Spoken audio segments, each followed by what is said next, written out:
আগামীকাল পালিত হবে রাম নবমী। এই দিন যে পূজা করবেন তার শুভ সময় ও এই দিনের মাহাত্ম্য কি সেটি জেনে নেব।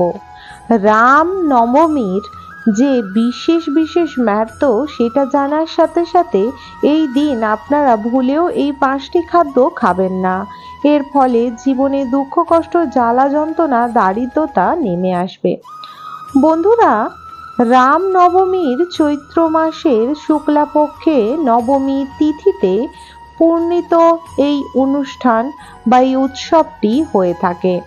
ভগবান রামের জন্মবার্ষিকী হিসেবে সারা দেশে ব্যাপকভাবেই এনার পুজো পাঠ করা হয়। ভগবান রামের বিশেষ বিশেষ পূজা এই দিন ঘরে ঘরে পূজা করা হয় ভগবান রামকে।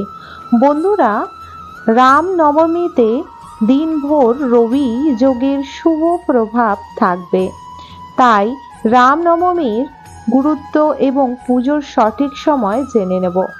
এই বছর অর্থাৎ 2024 17 এপ্রিল রাম নবমী খুবই সুন্দরভাবে পালিত হবে প্রতি ঘরে ও মন্দিরে।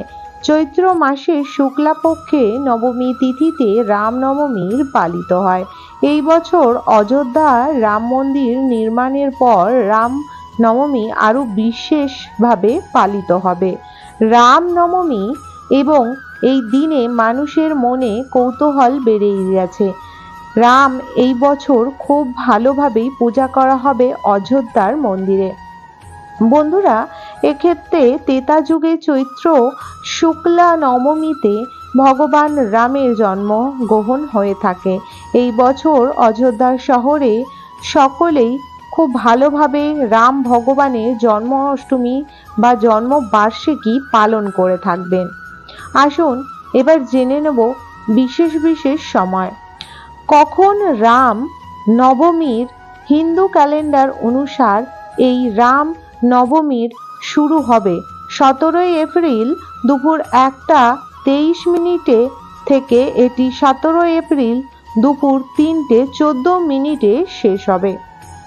উদিত তিথি অনুসার 17 এপ্রিল রাম নবমীর দিন উৎসবটি পালিত হবে। চৈত্র নবরাত্রির শেষে হবে রাম নবমীর দিনে। যারা 9 দিন উপবাস করে তারপর রাম নবমীর দিন তারা নবরাত্রি উপবাস সম্পূর্ণ করিবেন। এই দিন শুভ যোগ রয়েছে। রামনবমীতে সঠিকভাবে দিনভর রবি যোগ রয়েছে। তাই এই দিন কিন্তু আপনারা অবশ্যই রাম ভগবানের সাথে সাথে সূর্যদেবকে অবশ্যই পূজা করবেন। বন্ধুরা, রাম নবমীর দিন শুভ যে সময়টি সেটি হলো বিশেষ করে 11:05 থেকে দুপুর 12:21 পর্যন্ত। এই দিন সর্বপ্রথম আপনাকে সকাল সকাল স্নান আদি সেরে বাসি ঘরের কাজকর্ম সেরে আপনাকে সূর্য দেবতাকে জল দেওয়ার জন্য একটি তামার পাত্রে জল পূর্ণ করে লাল ফুল এবং লাল চন্দন বা রলি অবশ্যই মিশ্রিত করে নিতে হবে। এর মধ্যে সামান্য চাল বা কালো তিল দিতে পারেন। স্বচ্ছ জল দিতে নেই বলা হয় সূর্য দেবতাকে। তারপরে সূর্য দেবতাকে অর্পণ করার পর আপনারা রাম ভগবানের জন্য অবশ্যই কিছু মিষ্টান্ন খাদ্য ফল মূল অবশ্যই ওনাকে ভোগ স্বরূপ নিবেদন করবেন। বন্ধুরা, অবশ্যই ওনার আরতি করবেন, ওনার জন্য ধূপ মালা এবং লাল হলুদ পুষ্প দিয়ে পূজা করবেন।